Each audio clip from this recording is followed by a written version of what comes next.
Hi, Jake Duesenberg here with Action for Liberty. Thanks for tuning into our show where we expose corrupt politicians and lying corporate media. So today we got a pretty interesting show. It's about a 1-year anniversary of Joe Biden's vaccine mandates. And I got to admit, we have been right about a lot of things. I think we are being vindicated somewhat. Some pretty big revelations just came about on Joe Rogan's podcast, of all things. And we're going to get into discussing that, plus the State Fair. In studio today, I've got none other than ZZ Top, the band. How you guys doing today? Great. This is Nathan Wiesenberg, by the way, and Paul Tushy. Paul Tushy, by the way, a.k.a. Liberty Longbeard. What, am I revealing your identity? Why you give me that look? We have no wings in studio. This guy's using my dead name. I don't know. What Dead naming you? That's what I'm doing now? Nice bear cup, by the way. Thank you. Shows up, on time today, which was already a win. And he shows up on time. And then what does he do? He spends 10 minutes making coffee. He puts a quarter of the cup is full of whipped cream in there. No, or not not whipping cream. Sorry. Heavy not whipping cream. Heavy Jake, whipping my cream. dad was a dairy farmer who milked cows from 1962 until 2012. I mean, we got to support these farmers, especially as I've been talking with them in central Minnesota over the last couple months. So we got to support our farmers, Jake. Fair enough. All right, it's just rocks and cows country to Tim Walz. All right, Nathan Wiesenberger is going to be the senator from Little Falls area at Senate District 10. I think the political class is still in denial that you had won the primary, which is crazy. So how's that feel? It's good. People that didn't really want to talk to me are calling me and saying, "Hey, let's be friends now." So, so we're going to work together, I guess. But we have a lot of work to do, and we're going to get her done. We're going to get her done. All right, I right. got my infamous Wiesenberg for America shirt on, right. which is in. Let them see that shirt. That's awesome. I love that shirt. It's this one right here. Yeah, that one. There you go. Wiesenberg for America. What's interesting about Cut that off a shirt is little it bit. has sleeves on it. So Yeah, Does this have one has sleeves on it? sleeves. I had my Unusual. American flag shirt on at the fair yesterday I without know sleeves. at We had a lot of work to do. on primary night, when Nathan won the primary over two was a three-way Republican primary, Twitter was blowing up. Does this guy know they have a mandate ties in the Senate? And they were discussing this on Twitter. Doesn't know there's a mandate for ties, and I'm like, okay, ties, but does it say sleeves? Right? Yeah. I'll get a bunch of clip-ons. That would be quite the look. Did William come in? Do we have him in studio now? Good. So William, you can field comments. Let us know if anyone's commenting. Oh, there he is. Look at that, William. Good to see you, young William, and Dawson in the back. Guys, but I'm back here. Don't worry. There you go. By the way, I learned that Dawson actually dyes his hair. Can you believe that? It's the truth. That is the truth. And I guess. I'm actually a natural blonde. Are you really? You're a natural kidding. blonde. No. Oh, I was gonna say, explains so much. All right, so let's. Did you guys see? Did we read that Trump comment about blondes last week? I think we did. That's hilarious.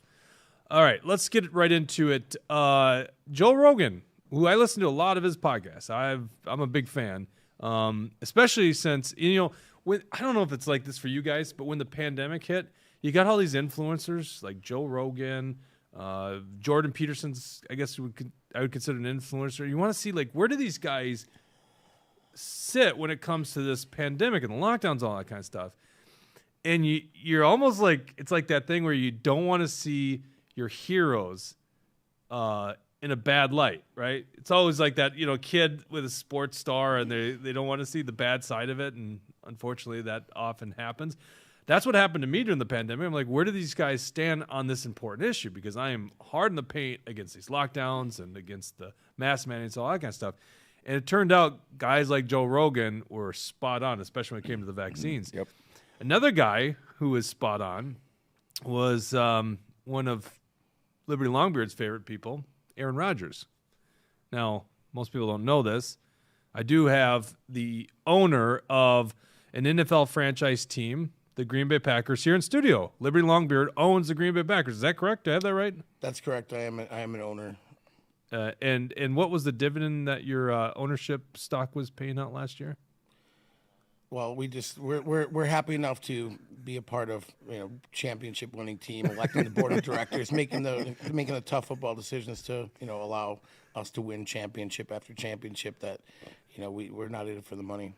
I'm actually a Chicago Bears fan, so the shit I can give him is very limited, but it's not as limited as a Vikings fan. Sorry for all you Vikings fans out there, but Tushy's not going to be kind to you guys. So I guess you must have okayed, being the owner of the Green Bay Packers, you okayed Aaron Rodgers' attendance on the Joe Rogan podcast. Did that decision go through you? Yeah, we were very happy. Most of us, and I know my parents live in Wisconsin still, and I remember when when the governor's emergency powers, I think it was May 13th, 2020, when they were shut down, and this is everyone I know in Wisconsin was just packed into those bars, exceeding the fire codes and everything. So I think they're pretty much on the same page as our Hall of Fame, future Hall of Famer. You seem like you're like very low in energy right now. What's going on? Well, I almost didn't come on the show because I had my writer did say 15 Thai curry wings, all flats, extra crispy. And I show up and I'm like, where are the wings? juicy. Are they coming? Are they still getting delivered? Jake's like, I don't have wings for you on show today. So I'm a man of my word. Okay, so you're given wings. It's your payment for being on the show. But I don't want you eating the wings because we watched our female attendance or viewership drop significantly as we did the zoom-ins on your greasy wings, and I don't want that happening again. So we're gonna use that more brought spread. me on the show today. Get that viewership back up. Yeah, that's exactly what I brought Wiesenberg on. Yeah. So you allow Rodgers to go on. Oh, can I get a little bit more energy from you? Is that okay? Maybe you need a little more of that coffee. Yeah. By the way, you got a coffee and a Coke Zero. Oh, look at that koozie Low too. carb. Great koozie. Well, That's it a was great supposed koozie. to be a old style, but there was none in the fridge, so okay, I got a Coke Zero. it's 11 a.m. We might need to talk about some problems here. If you're Well, it was supposed actually to go, it's state fair time, so drinking at 11 a.m. is a pretty common occurrence. I was planning on eating Thai curry wings, and so of course Oh. old style goes very well with those. But I wouldn't know. Although I do come from La Crosse, Wisconsin, so I do know Old Style pretty well. But I don't think I've ever had them with Thai curry wings. It's certainly not all flats. All right, so Aaron Rodgers goes on the show. We got a clip here. You got to watch probably the first hour. Then typical Aaron Rodgers, it's really boring and not very interesting.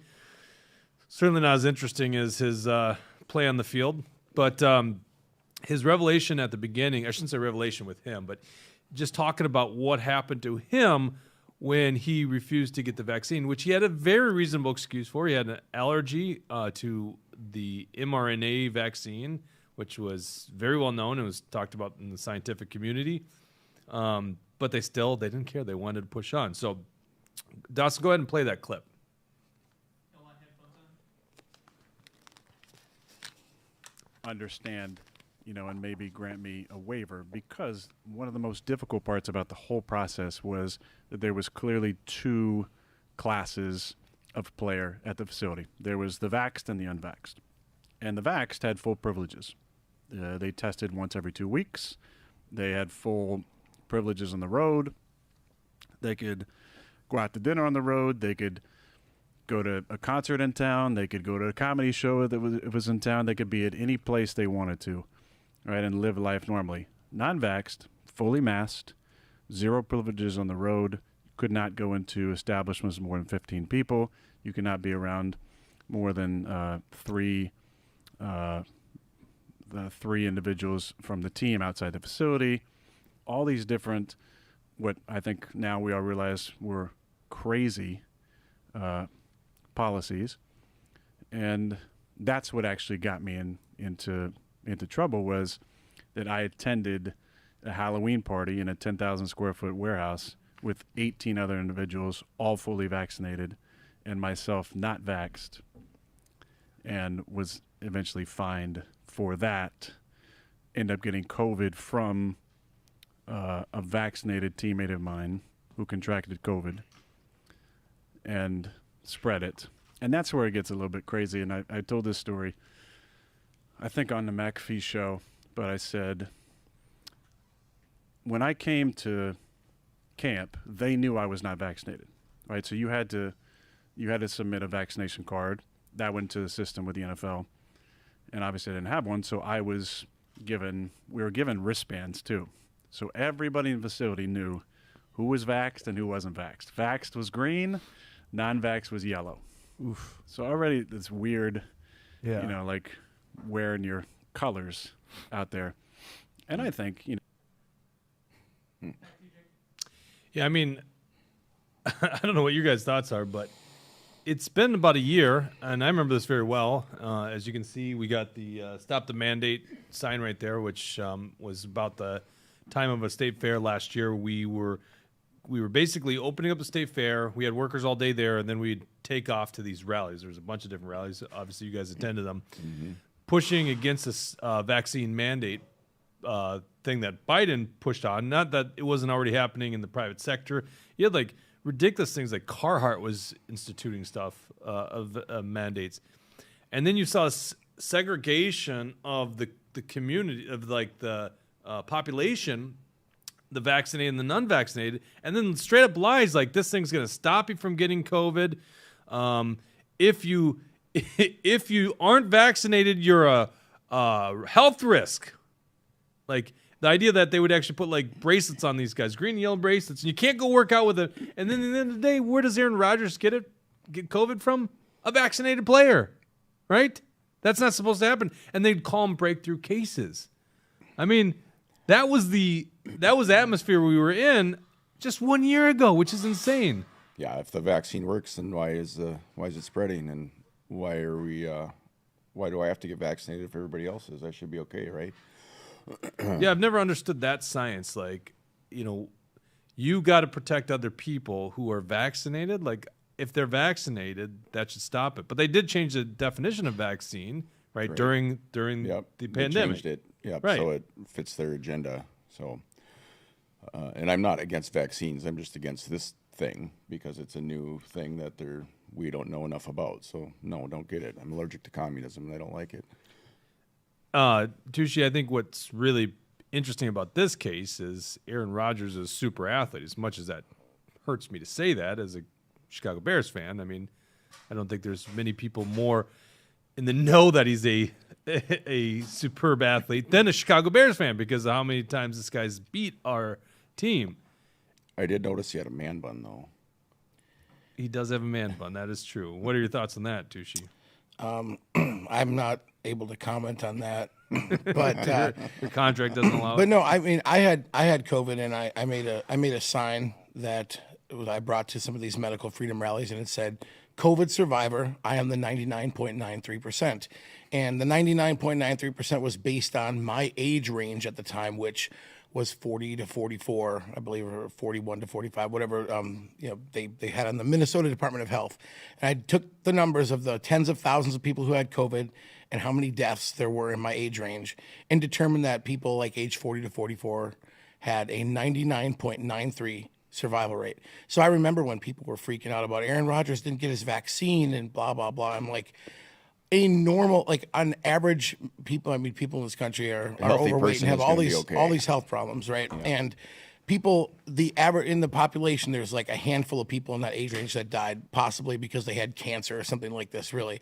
But 99.93% lived, and they're not professional athletes with low body fat that work out all the time that are like in extremely good shape. So it is insane to require these NFL players who have zero risk to get the shot. I mean, it's not zero risk, but it's pretty low. And I mean, Aaron Rodgers Statistically zero. I it- mean, 99.93 for the statistically average zero. person. And so if you're a super athlete or whatever, it's less. And then we have to look at the numbers. Everything was COVID. You weren't dying from anything else. So we have to inject all the things that people were really dying from back into that also. So Yeah, that's a fair Are point. you saying those two guys that died in the motorcycle crash weren't COVID deaths, really? right. No? I know. Yeah, you almost forget about all these stories. What if it was COVID that caused them to crash their motorcycle? Suppose it's those big ones.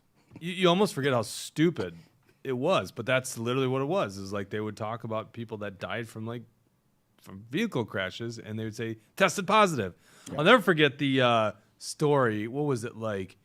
Unvaccinated tiger catches COVID in San Diego Zoo or something like that. It's like, all right, what are we? What world are we living in these days? Why are we testing tigers for COVID? Yeah, that too, right? How much do you know? What do you know about like the deer population gets, got COVID, like it spread throughout, or at least that was the speculation, is a large percentage of the white-tailed deer population. Well, as a get COVID. non-wildlife biologist, I wouldn't know a whole lot, but I think our deer population is doing great. We haven't seen a crash in deer numbers, so if they do have COVID, they're fine. Yeah, Well, they are super athletes, right? Yeah, they're very strong. So anyhow, I thought that was a fascinating, recap of what the world was like back then.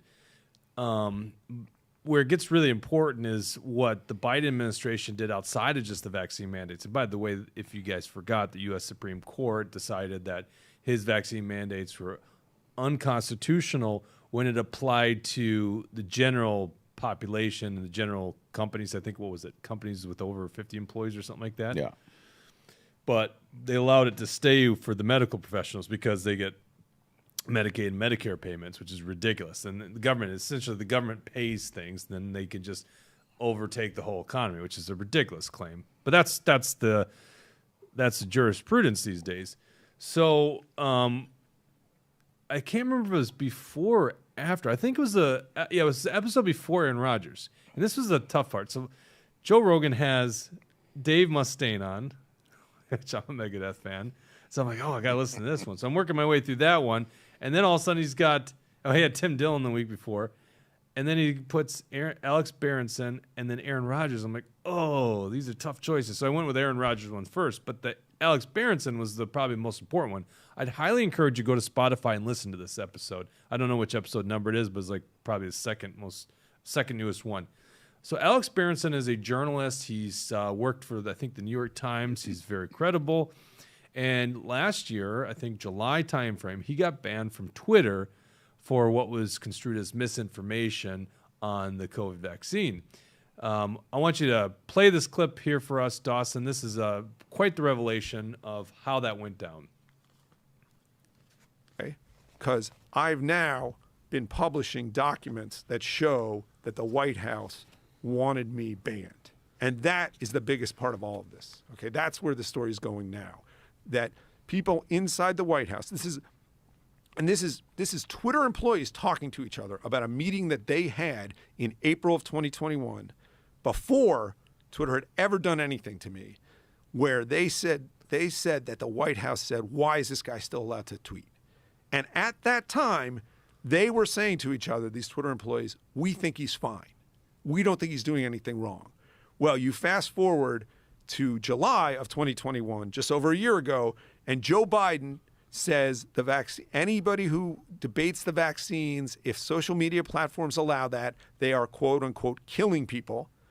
And then less or barely a month after that, 4 hours after that, I should say, Twitter puts a strike against me. They begin the process of deplatforming me. 6 weeks later, they deplatform me. Yeah, it's actually interesting. There's so many revelations coming out. I almost feel like we don't learn anything unless you listen to Joe Rogan podcasts these days, because the media won't do any real reporting, any investigative work. And it was just a week before that, Mark Zuckerberg's on the platform, and he reveals that the White House, the FBI said there's this misinformation coming down from Russia, and it's regarding the Biden laptop story. So hence Zuckerberg's admitting that the FBI interfered in basically an election because they killed this Biden laptop story, which would have definitely led to many different people voting against Biden and voting probably for Trump or a third party. So you have that big revelation. Then here, Alex Berenson's suing Twitter, which he ends up, I think, settling and getting back on the platform. But in discovery, finds out that the White House had something to do with this. So he's going to sue the Biden administration. So I'm thinking about this, and I go, all right, he's got this, they got this policy where if you say anything outside the mainstream narrative on COVID vaccines, we're going to do something. We're going to ban you. We're going to filter your feed, all that kind of stuff. And then around the same time frame, Action for Liberty started getting strikes. Do you remember this, Paul? Like this was... I do remember it. I was in Winona, knocking on doors, putting literature out and took a bunch of pictures down there and let's put it up on our social media. Well, wait, it's gone. Taken down, and I think they said suspended initially. And if you've never been in this boat, and I know there's probably a lot of viewers that have been Facebook jail over time, especially during COVID, but they suspend the account and then you want to go reach out to customer service, which is non-existent in Facebook. I read a headline today. I don't know if you saw this, William. Apparently Facebook is going to start working on like a customer service department. So you actually can get a hold of a live person. But you can't do that. I don't believe that for a second. They don't want you reaching out. Well, Why would look at they? it. Google this right now. Find out if I got this right. I think I saw this on Tim Chermak's page because he runs a company that basically does a lot of Facebook advertising. So I would trust that this is a valid thing that they're doing, or at least they're doing a PR campaign. So fair point. Maybe they really don't mean to do this and they're just doing a little PR stunt. But you can't get a hold of someone on Facebook. And so a certain amount of time goes on, we can't use our page anymore, and then it just gets wiped off the internet. So Action for Liberty spends $50,000 some dollars in advertising the last couple of years. I don't remember how many people we had following our page, tens of thousands, I'm guessing. Yeah, I think it was like 14,000 at the time of them taking it down. I found an article on the Meta live chat they're going to be doing. It looks like it's in the early stages right now, so it very well could be years before we see any kind of actual product out of them. Well, we got to make it through the midterm election and Biden's reelection and the next pandemic, and then they'll start that live chat. But okay, so there's something to that. So you're saying that people have already successfully sued and settled and got back on their platforms. Maybe we can get our original Facebook account back. Huh? One. That's where I'm going Right. with this, Tushy. One person has done it, but the revelation here is really important because Twitter has a right to determine who's on their account, right? There are a lot of people that are kind of saying that this is the town square and all that kind of stuff. They're making that argument. Don't want to get into that. The First Amendment does not apply to private companies.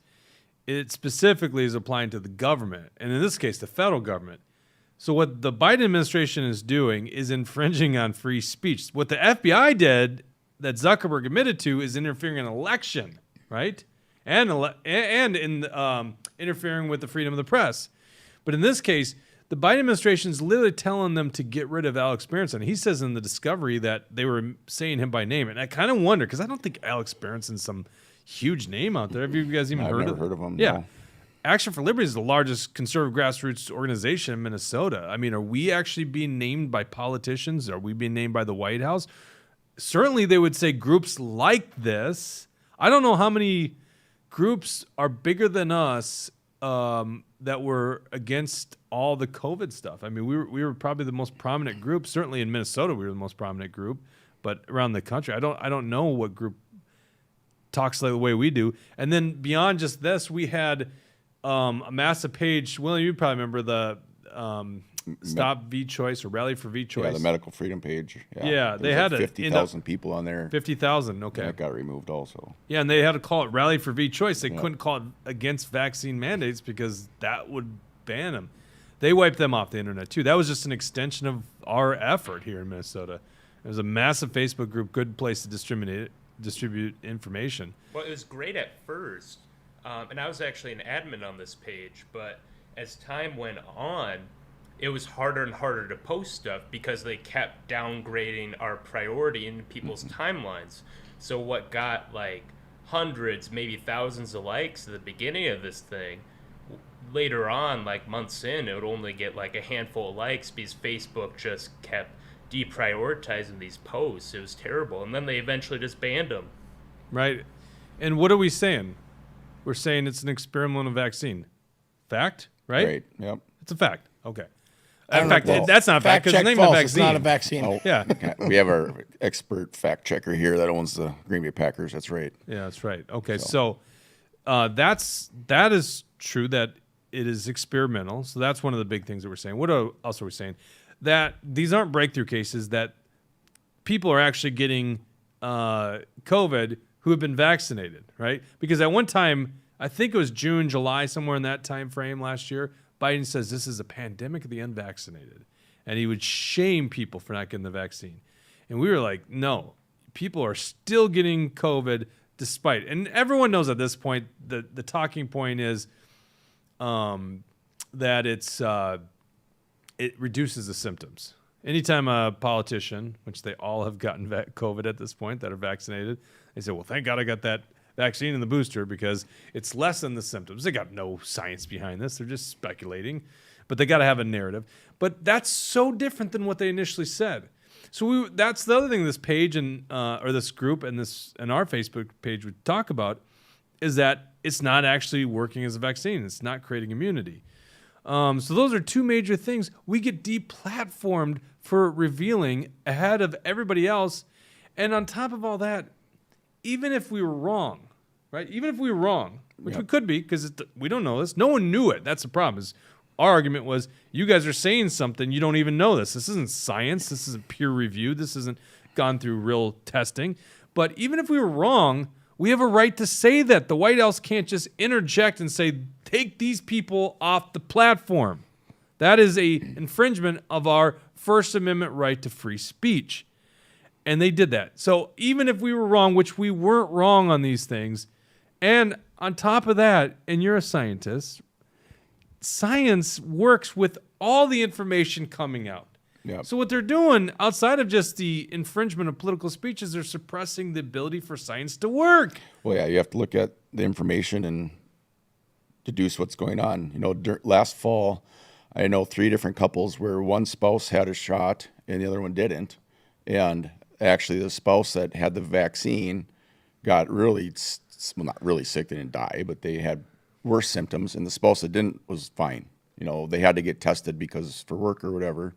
But the people with the vaccine had worse symptoms than the person that didn't, you know. Right. And that's 3 cases out of, you know, but that's science. You're taking information and here, this is what happened. So now you can create a study and you could say, let's look at the people who have the vaccine and see how sick they're getting when they have COVID, and then look at their spouse or whoever in the family doesn't have it and see how they're not getting sick. Now you're going to have to use an age range where they're all the same age and not look at kids versus adults. But yeah. Yeah, and that's the other thing that really bugs me, and this is where my optimism comes in, is that people started realizing they're pushing this on kids, especially 5 and under. And I think it's like 95% of kids 5 and under are not vaccinated. Well, and there's where the 0% statistic comes in. Like if you're under, they call it a minor, but really I looked into the science and it's like under 24 or 26, you're like 0% chance of dying from COVID. Right. More people are dying from the vaccine than from COVID. Big deal. That's actually, yeah. Up until the vaccine came out, so from early 2020 through early to mid 2021, it's just over 12 months, like 14, 15 months. Early 2021. Yeah. Yeah. 20. Yeah. Did you say that? Excuse me, before they started giving the vaccine to the kids or whatever, it was Yeah. like probably about Well, 15 they didn't months. start giving the vaccine to teenagers. kids. I say teenagers. Teens was probably mid 2021. Mid 2021, right? So from early 2020 through mid 2021, which was 15, 16 months, there were 3 deaths, COVID deaths, supposed COVID deaths, 3 COVID deaths under age 18 in Minnesota, 3, and if you average out the number of influenza deaths of the last 10 years, I think there was like 38 or 39 from like 09 to 19, or 09 or 2010 to 19, over a 10-year period. So it was like on average in Minnesota in the 10 years prior to COVID, 3.8 or 3.9 on average minors died of influenza per year. In 2020, influenza plus COVID was 3 in a 15, 16-month period. So in other words, the influenza plus COVID, I mean, COVID was a statistical 0 for children, and then they started for minors, and I remember we were working at the fair last year doing the A4L booth, and all these kids were coming up, we're going to the sheep barn to get our shot, and then we can get our $100 fair card or whatever. And I'm like, you're 17, you're 18, you're going off to college or whatever. It's like, why are you doing That's this? right. You have a statistical They were bribing 0. kids to get the shot by giving them a $100 gift card for Target or Yeah, I think they whatever. even upped it to 200. 200. Yeah, because point. we weren't getting enough Right. people getting the shot. Right, and then Yeah. and then your chance to win a scholarship, $100,000, so Right. insane. It's like you have a statistical 0% chance to die of COVID, and you're getting this experimental shot, and you're like 17 years old, 18 years old. Well, yeah, college requires it. Like that was another reason that the colleges were requiring and that's what it. they do is they mandate it at workplace and colleges, and then it just scares people into compliance. Maybe we need to quit giving colleges some money. Well, I don't know, Nathan. That's a pretty extreme position. I think we should just help people with all their debt, you know? Right. Glad I worked 3 jobs to pay off mine. I know, right? I'm glad I joined the Army. I had to go to war. Gotta think about that. I guess the government technically did pay off my debt, or I didn't really accumulate, but I'm pretty sure they got their money's worth out of me. I'm sure. I can only imagine what the people in your district feel about that student loan forgiveness, which is ridiculous. They're all hardworking class that maybe didn't go to college, and now we're paying off college kids' tuition. So there's You know what? studies If you don't degrees. have a job, go work at McDonald's, work at a bar, go wash cars, or do something. I don't have to pay for you. Right. Yeah, some people need help, but there's way too many lazy people. I mean, not to say you don't have any sympathy for Right. these kids that have taken out a tremendous amount of debt, because that's what the idiot politicians were telling them. Well, if to you're do. able to go to class and take classes, I'm pretty sure you're able to get up and go work. Yeah. Well, when I was in college 20 years ago, it was hard to even see kids get up in the morning to go to class. I always remember that. Like, kids would walk in with their pajamas or wouldn't even go to class all the time. They just get notes. I'm just like, oh, God, this is the college students, you know? Like, this is crazy. Yeah. And here I am, an ROTC student, so I'm like really regimented and all that kind of stuff. So I was almost on the extreme opposite end. I've kind of suppressed a lot of that in more recent years. I don't need to do it anymore. I've been out of the military for 10 years, so it's not as big of a deal. But speaking of the military, like I would have hit 20 years if I stayed in 2021, March 2021. I never would have lasted that last year. I don't know how I would have done with those masks in formation. Masks and shots, and you know, Right. like the people I know that work at Camp Ripley. You know, some people just went and got it because they were afraid to lose their job or whatever. But a lot of people, you know, fought back, and now they're not requiring it. So good for them. For contractors, you're saying? No, just for for general public that work there. So Yeah, it would be contractors. right. So Oh, I thought they were still. doing like that. Dan Schilling, Yeah. they were trying to make him get a shot, and he wouldn't do it. Oh, but Dan's actually in the military. Right. Well, is he out? He's out. Yeah, he's out. He's retired now. Right. Okay. But I he talked still to him works about it. there. Gotcha. But they were trying to force these kind of people to get it, and he wouldn't do it. And now they don't have to, and now nobody has to get it. But Right.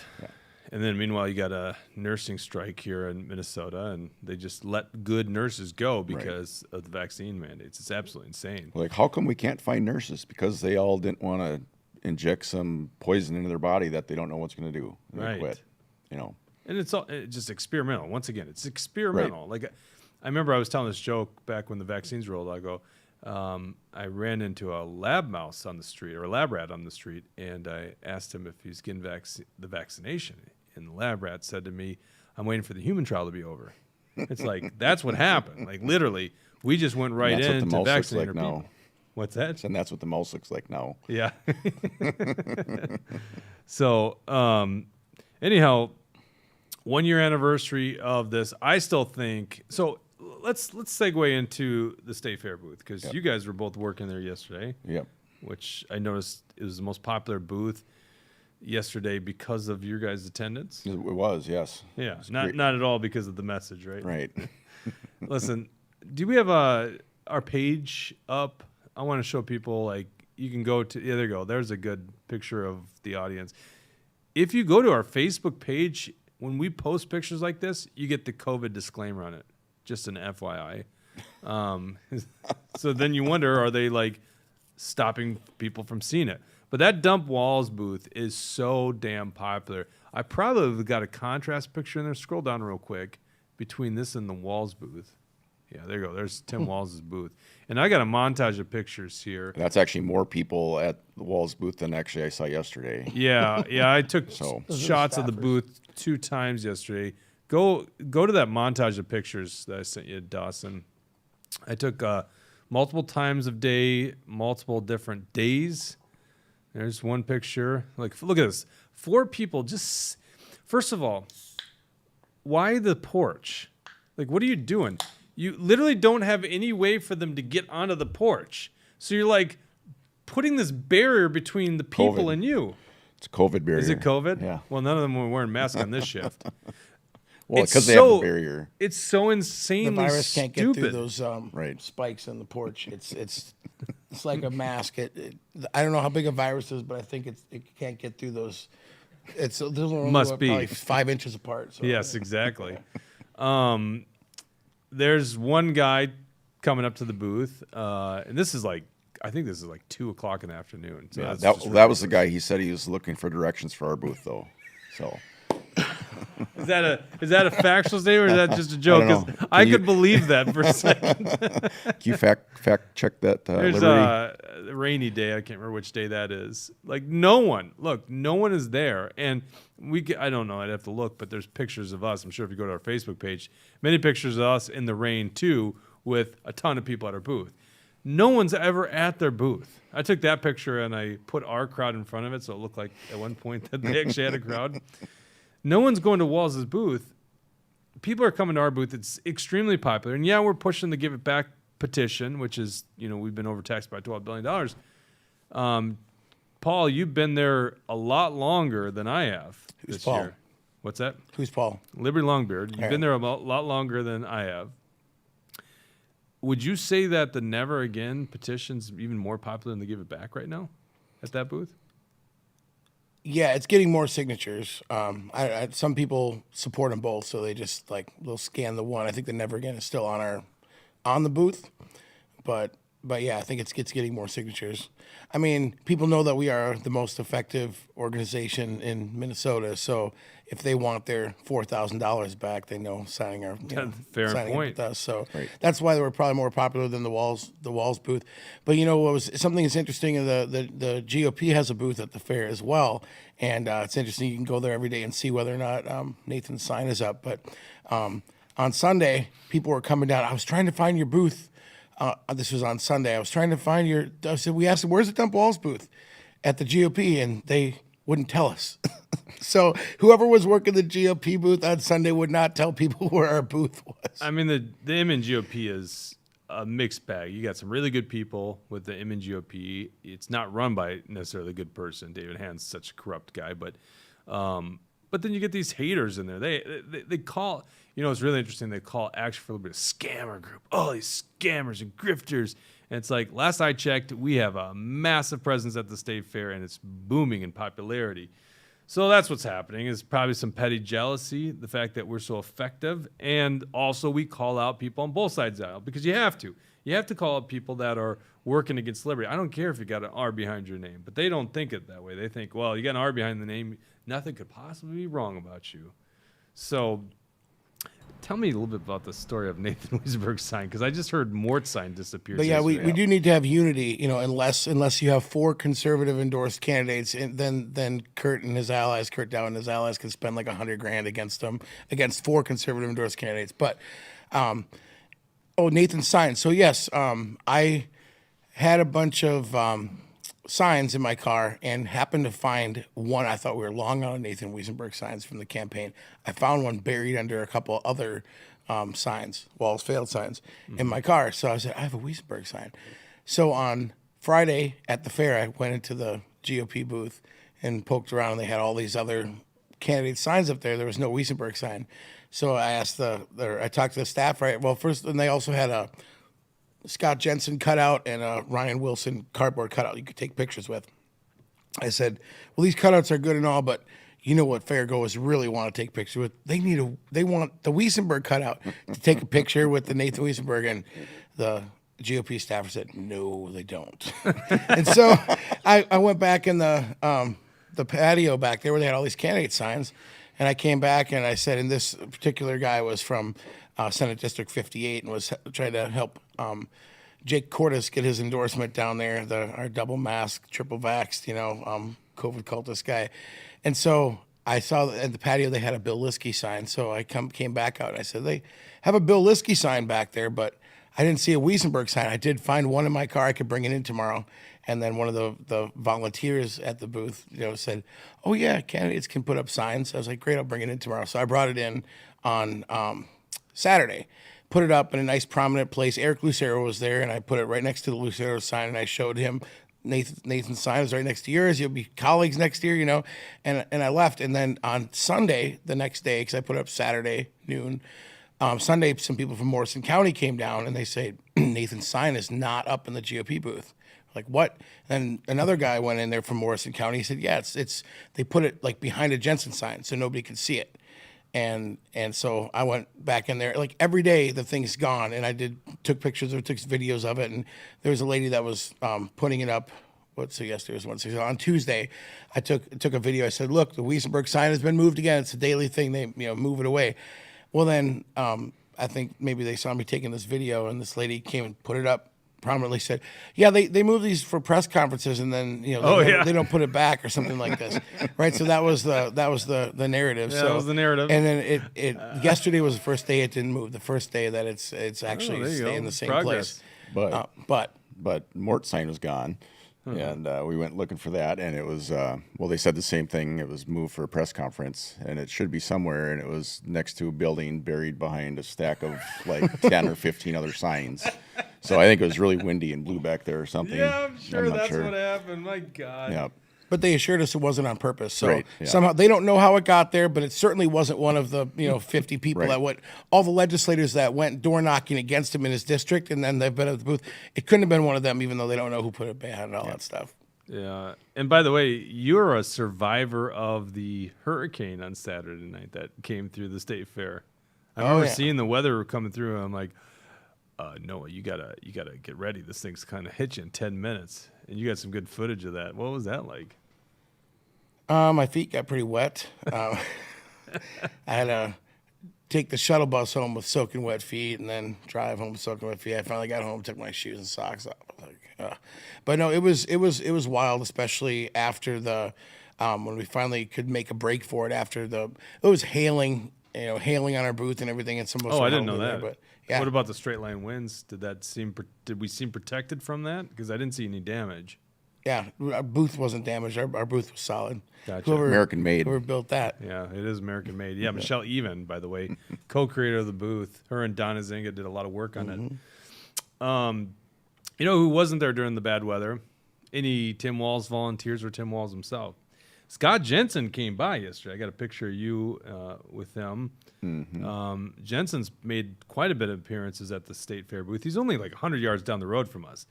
And then another 100 yards down the road is Tim Walz. Tim Walz has been going to the State Fair. In fact, he won't debate at the State Fair, which is pretty common. That I think it's the NPR. Is it NPR? Do you know? TPT, WCCO. I know WCCO does interviews or debates too, but I think it's NPR is the infamous debate between gubernatorial candidates. Walz refuses to debate, right? Which I don't even understand because it's not like Jensen like this strong debater, but Walz has got a terrible record. So instead, he's going around the fair doing these fun things, getting selfies with Peggy Flanagan, who's like 14 years old. And he also does some interviews. He did an interview with WCCO. Why don't you pull that up, Dawson?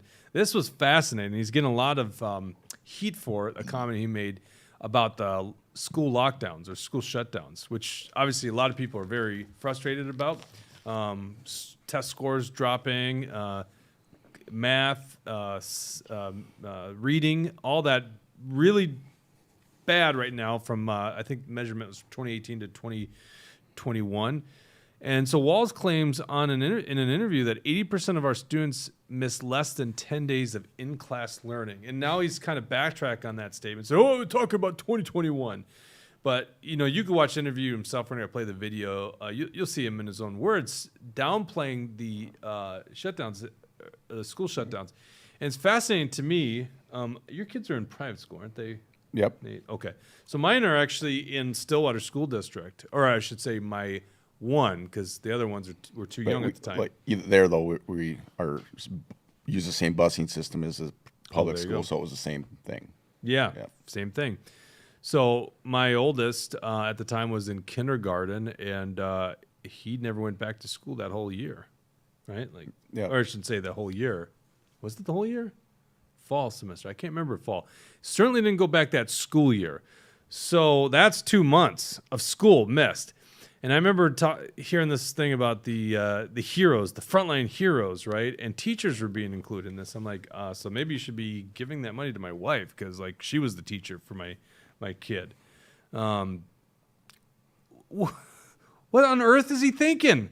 Like, when you just lie about something like that, people, everyone with a kid No, we knows know. this Our isn't kids true. were home. Our kids were not in school. They missed a hell of a lot more than 10 days. A It lot was more than year. 10 days. And you're downplaying the decision you made. Oh, I didn't make the decision, the school administrators. They were all, like, the Department of Education was pushing this amongst them. And then they go back to schools and they're masking them. And then I think, and luckily, when they start saying you should vaccinate your kids, people are like, stop.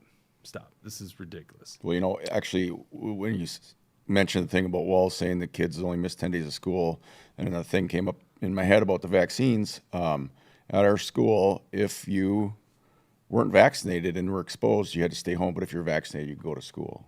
So now we're discriminating against kids based on vaccine status when kids aren't getting sick and dying from it anyway. Well, I think, I mean, as somebody who's done a lot of political campaigning and advised political campaigns, I mean, Walls, this is similar to, I think, what last time I was on the show here, I had just come from an event where Kurt Dowd said he was going to get rid of omnibus bills. I mean, flat out lie, just like, right? It was just like, it's a campaign promise, right? AKA lie. But we'll see if he gets rid of omnibus bills. I'll take it back when he gets rid of them.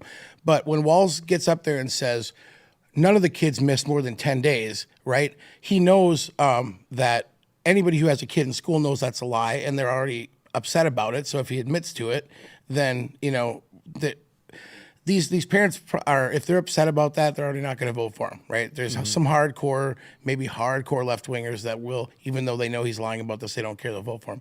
But he had a lie. He had to get out there and say this, oh, excuse me, it's not a lie. He was talking about 2021, but he just made it sound like a lie.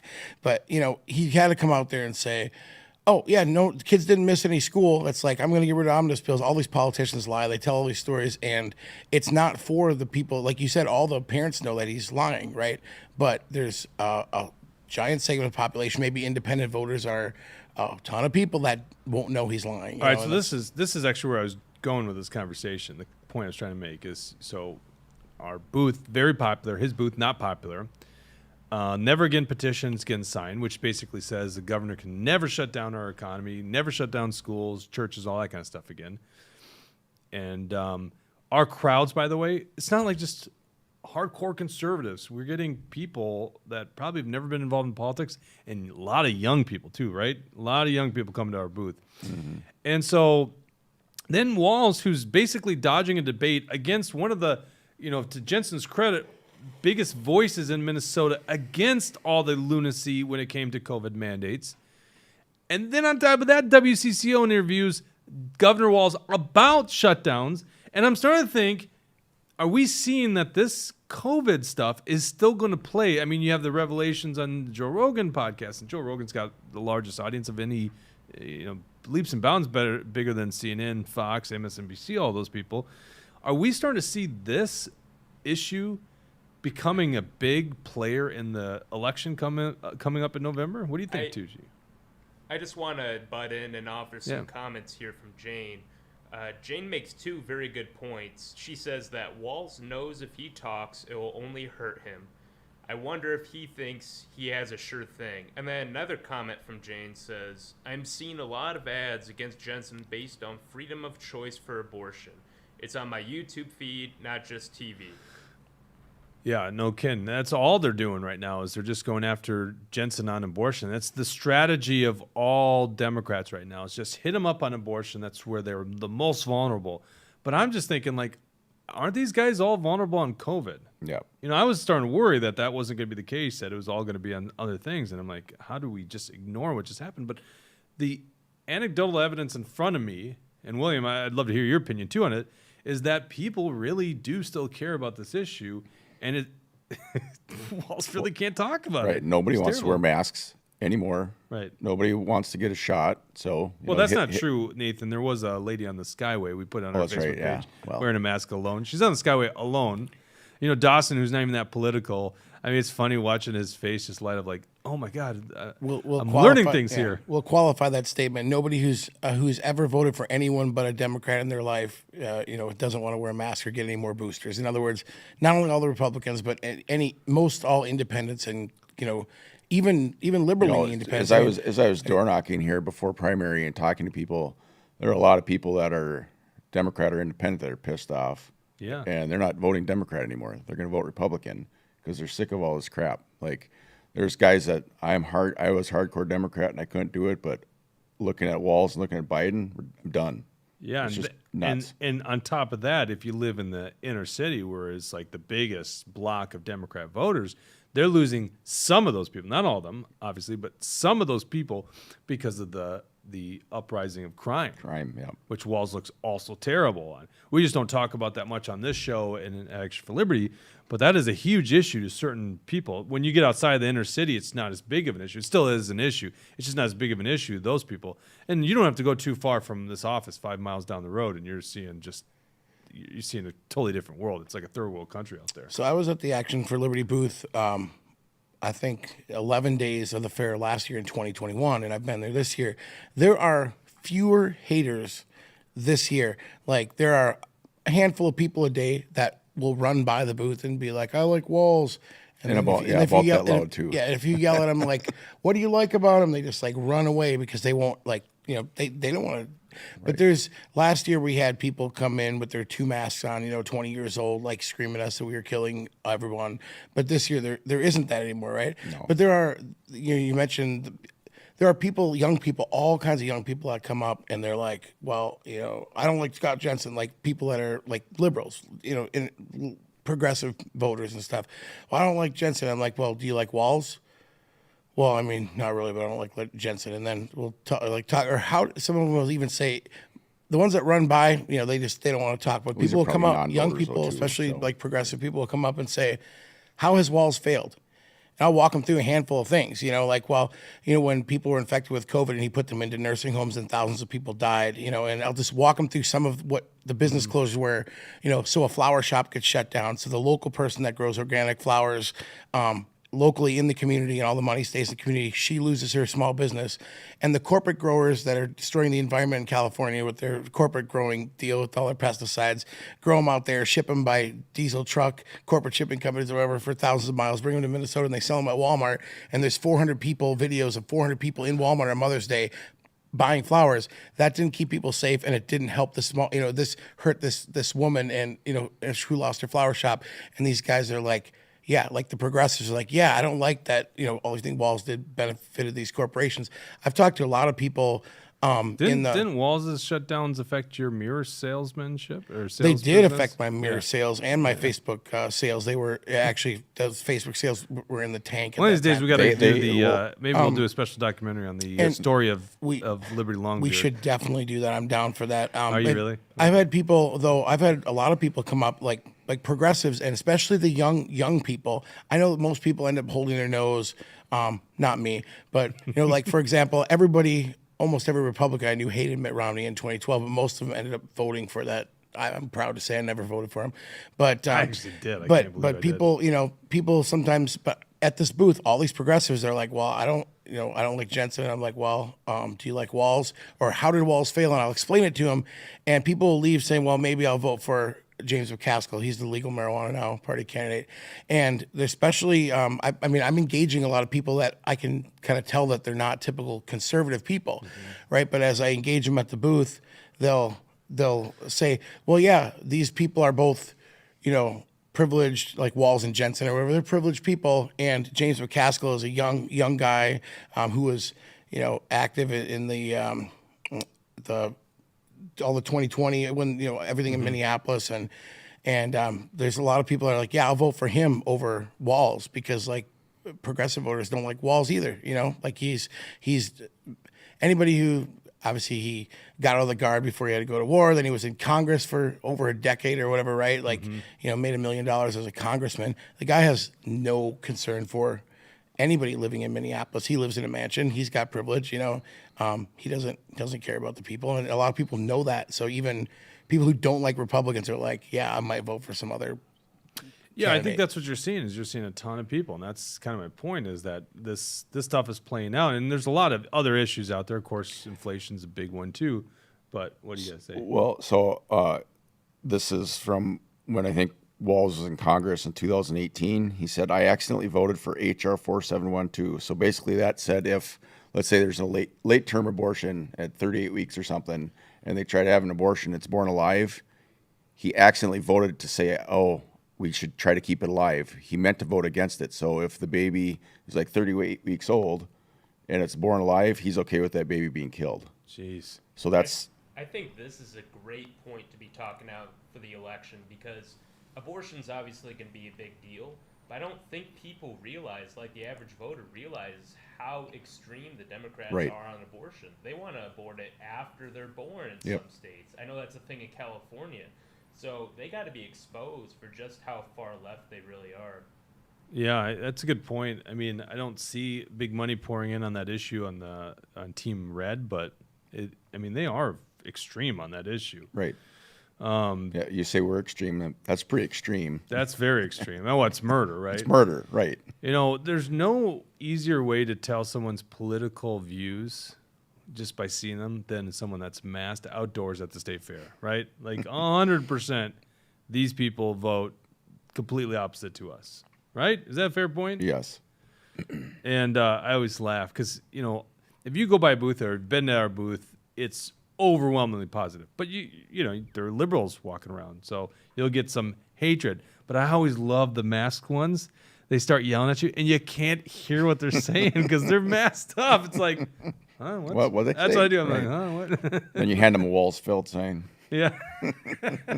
You know what? We have to have a challenge.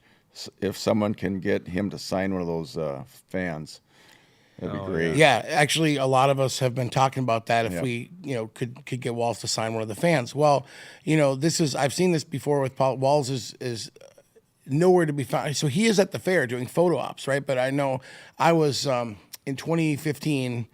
2015. John Klein had a primary challenge a couple times. My old congressman in the 2nd district had a couple primary challenges, and he knew that people were, at any conventions or any types of, anywhere that they could get up to him, they had him sign an open letter. You voted for cash for clunkers, like you voted to use our tax dollars to destroy cars and drive up the prices, and this is like one of the dumbest ideas ever. And so he didn't want to. So he came to the Scott County Fair in 2015 with an entourage, right? And like wouldn't let anybody talk to him, but like doing the photo ops, and then the staffers get him out of there before he has to interact with anyone that wasn't staged. And then every day of the fair, they put up a picture. Look at me, I'm at the fair. It's like, yeah, you were at the fair for 15 minutes. And that's what they're doing with Walls. They're putting him in the milk booth or whatever. And it's like, I worked a shift serving milk. Oh, a shift. What was a shift? Like 10 minutes for a photo op, and check their vaccine card and then serve them their milk. I don't know. But yeah, he didn't. It probably would be easy to get them to sign that because they don't read anything before they sign it anyway. right? Apparently, yeah, true. no kidding. Well, the tricks that politicians play, and on this podcast, that's what we do, is we expose what corrupt politicians do. If you haven't gone to the state fair, go down there, check out our booth. It's right across from the Kidway on Underwood Street. Go to actionforliberty.com to learn more about us. Thank you guys for coming in. I guess we got to go get wings because that's part of your contract with the show. That is part of my rider for the show. That's rider on his show. So thanks for coming in. Thank you, William, for joining us, and Dawson for running the dials. Come out to the fair. We'll be out there all the way through Labor Day. Hope to see you there. Thanks for tuning in today, and we'll see you.